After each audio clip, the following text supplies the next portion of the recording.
Hey guys, I have something just a little different today, but before we get into it, please hit that subscribe button and smash that notification bell if you haven't already. This week it's a book to video game analysis on I Have No Mouth and I Must Scream, which is a terrifying short story that's been recently brought to my attention through Quora and Reddit and some fine folks here on YouTube.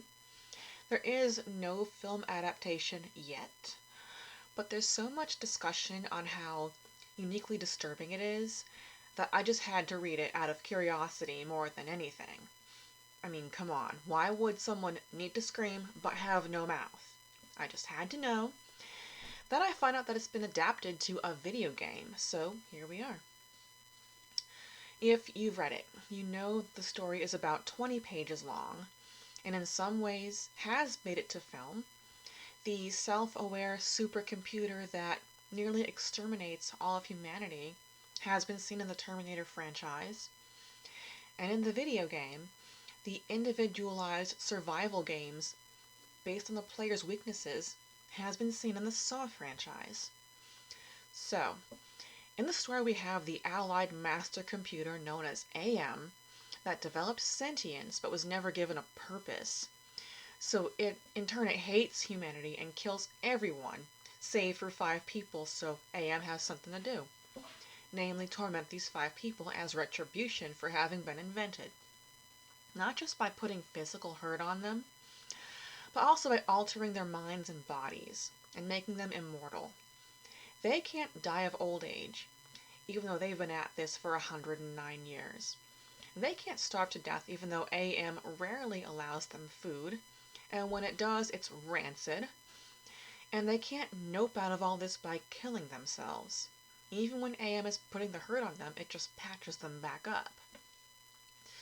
The 5 people are Ted, who is at the forefront of this story, who AM transformed from a compassionate man of the people to basically a paranoid schizophrenic.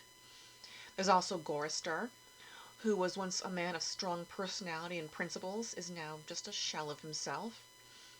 Ellen, the one and only woman and rape survivor who is made hypersexual by AM, and constantly throwing herself at Benny, who was once brilliant and good-looking, and was rendered the complete opposite by AM. It's like AM siphoned out his missing link genetics and de-evolved him back into a Neanderthal with a simple mind. Last but not least, there is Nimdoc, the oldest of the group and seemingly AM's favorite toy, since every time he wanders off, he comes back traumatized. The story is all about the small ray of hope that is brought to the group's attention by Nimdoc, an ice cave hundreds of miles away with a stockpile of canned food. They make the journey as a group and find this cave full of canned food as far as the eye can see. But gosh darn it, no can opener anywhere. Benny comes unhinged and starts eating Gorister's face. And Ted has a brief moment of clarity. He grabs a thick ice stalactite and kills the members of the group one by one. AM catches and stops Ted before he can kill himself. Then the story cuts to several hundred years later, where Ted has basically been deboned and transformed into a pretty much huge garden slug for AM to mess with forever. Hence, he has no mouth and must scream.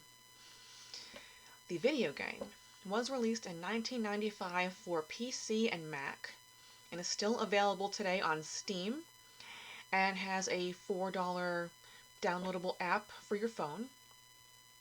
All 5 characters are playable characters with some alterations for added dramatic effect, such as Nimdoc being a former Nazi doctor, Ted having been a gold-digging conman, Benny having been a tyrannical military officer who used to kill his troops, Gorister having lingering guilt from having his wife committed for her mental breakdowns caused by her mother, and Ellen having been an engineer who is triggered by anything yellow, since that's what her attacker wore, so all her surroundings are yellow.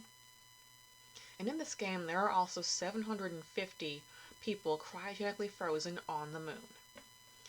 The playable characters are kept in cages and are given games and quests that hit home with their greatest weaknesses. And each time they complete a quest, they are returned to their cage while AM comes up with a new, fresh hell to overcome. There is a weapon against AM in the final stage called the Totem of Entropy, and there are 7 different conclusions to the game depending on how the final challenge is completed. 5 of these outcomes involve being turned into a man-sized garden slug, one of them being causing the death of the 750 frozen people on the moon by disabling 2 parts of AM, but not the third. And the last and most successful outcome being complete defeat of AM, returning planet Earth to its livable state, and unfreezing the people on the moon and becoming their king or queen. And that pretty much covers the book to video game of I Have No Mouth and I Must Scream. Thank you so much for watching, and please smash that like button if you enjoyed this video. Feel free to leave a comment, and I'll see you back next week for Hercules.